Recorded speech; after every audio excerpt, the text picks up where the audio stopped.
papalig nga sumayan. Mas nabis pa sa iban, pag inyo matilawan ninyo inibalik-balikan pa. Masaang presyo para to magsaboroso, pag inyo matilawan hindi pag inusulan. Ang papalig nga sumayan, mas nabis pa sa iban, pag inyo matilawan ninyo inibalik-balikan pa. Masaang presyo para to magsaboroso, pag inyo matilawan hindi pag inusulan. Come here and don't think twice, we gotta show my rights. I assure you that the food we serve is very nice. 100% papalips ni ating dadagan, hindi ka magtingala, papalips ni magandang hapon sa inyong lahat, mga subscribers, mga viewers. Nandito na naman tayo. Ang lakas ng ulan kanina, no? Tumigil at lumabas si Haring Araw, ano?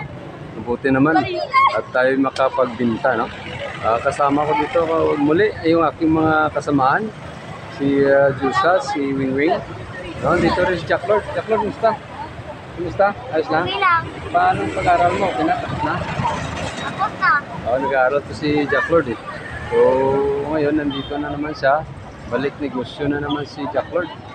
Kumusta yung kita natin, Jack Lord? Ha? 150. 150? Ang laki ah. Yan, makabigay ng tulong kay Jack Lord, ano? Kahit sa pangbili na lang ng ulam, pagkain. Pero bumili ka yata ng relo, Jack Lord. Saan yung relo mo? Yung orasan mo, pakita nga. Yan o, bumili. Pakita.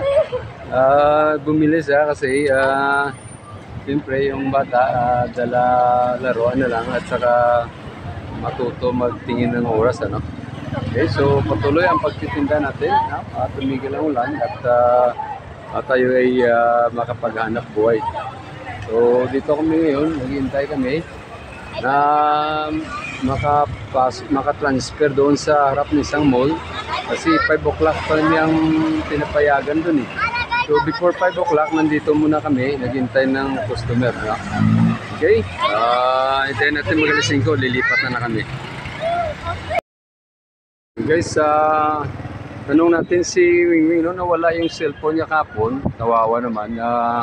Yung ginagamit ito, no, sa pag-contact ng kanyang nanay at saka assignment ng kanyang pamangkin ay ginagamit yung cellphone. Ngunit nawala kahapon, no? Mayroong kumuha. Hindi namin alam kung sino kumuha, no? Kawawa naman. At tingnan natin, tanong natin si Wingwing, ano? Tanong natin. Itanong natin si Wingwing mamaya, no? Kung may customer. Tungkol sa kanyang nawala na cellphone, ano? Tingnan natin kung anong kanyang ay pahayag sa atin kung damdamin niya bakit nawala yung cellphone, no? Nakawawa kasi pinag-ipunan niya to para makabili ng ano, ng cellphone. Okay, tanong natin si Wingwing. Tanong natin si Wingwing. Wing, ano nangyari kapon na nawalang cellphone mo? Ha? Anong masabi mo sa cellphone mo na nawala? Ha? Wala eh. So, ilang buwan pinag-ipunan niya para makabili? Ha? Okay? Ilang buwan mo pinag-ipunan niyo? No. 7 buwan pinag-ipunan, nawala bigla kahapon, ano? Paano yun yung mga assignment ni Jack Lord dun, nandun pa sa cellphone mo, paano mo ma-retain yun? Nawala yan. Ha? Kaya may pag-asa pa yan makita yun? Wala na, no? Medyo madamdamin si Wingwing, ano? At saka niyain din si Wingwing. Pero sige lang, pa-Diyos yun na lang daw kung sino man kumuha ng kanyang cellphone.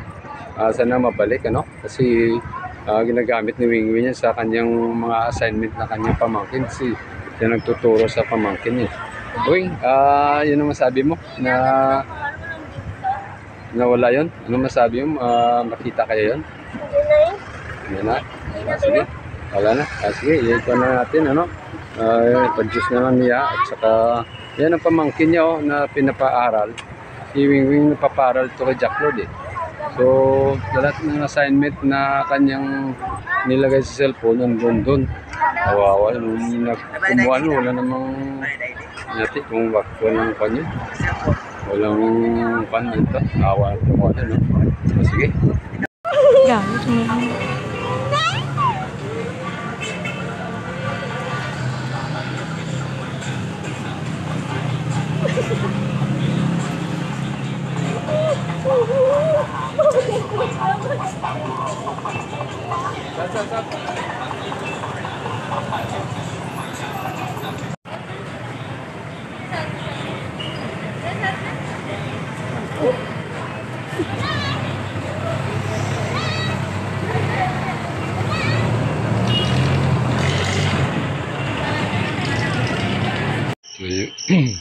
So guys, nandito na ako sa bahay at magpapahinga na. Kararating ko lang, no? So yung pinakita ko sa inyo ay tungkol yan sa nawala na cellphone ni Wing Wing, ano? Kawawa naman ang bata na yan.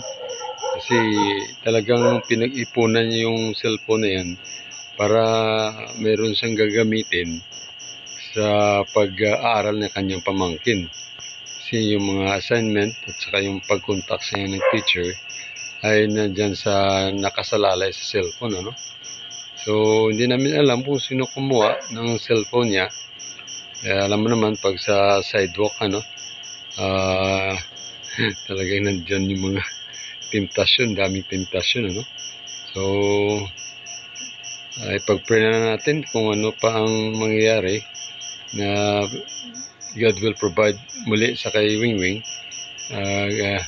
Tagal niya pinag-ipunan ng cellphone yan kasi magkano lang yung sweldo niya sa akin, inipon-ipon yan para magamit, ano. So well, alam naman ng Panginoon yan at siya naman ang bahala kung anong ang kasunod na ipapakita kay Wing Wing, ano. Okay, so that's it, my subscribers. Malakas pa rin ang ulan at grabe kahit malakas ang ulan, meron pang sumasayaw, ano.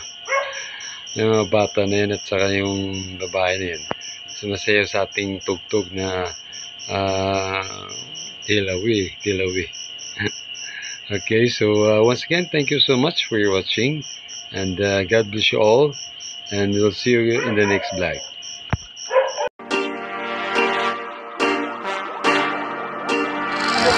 Papalit nga sumayan, mas tabis pa sa iban. Pati nyo mailawan ninyong ginibalik-balikan pa. Masa ang presyo barato pagsaboroso. Pag ninyong mailawan hindi ipag-inusulan. Papalit nga sumayan, mas tabis pa sa iban. Pati nyo mailawan ninyong ginibalik-balikan pa. Masa ang presyo barato pagsaboroso. Pag ninyong mailawan hindi ipag-inusulan. Comparing, don't think twice, we gotta show my rights. I assure you that the food we serve is very nice. 100% papalit niya timplada. Hindi ka magtingala, papalit niya tirada. Tilawin, tilawin yo, tilawin.